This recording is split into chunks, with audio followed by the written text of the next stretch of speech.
This 5-minute solution will show you how to fix Safari video black screen issue on iPhone.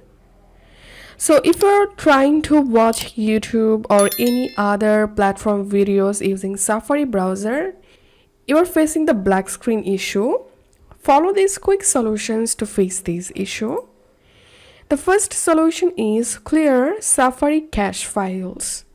To do that, open your iPhone settings, scroll down, tap on Safari, scroll down, tap on Clear History and Website Data, tap on Clear History and Data.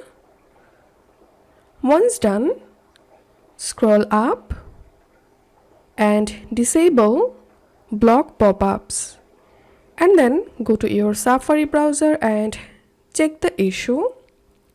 The second solution is offload the browser.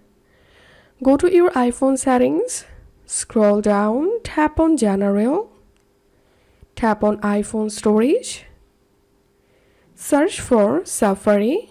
Then all you have to need just offload the Safari browser and reinstall it, and then check the issue. And if you're still having the same problem, then you can use a different browser. Go to your App Store and you can use the Chrome browser instead of Safari browser. If you find this video helpful, don't forget to subscribe 5-minute solution. See you in the next video.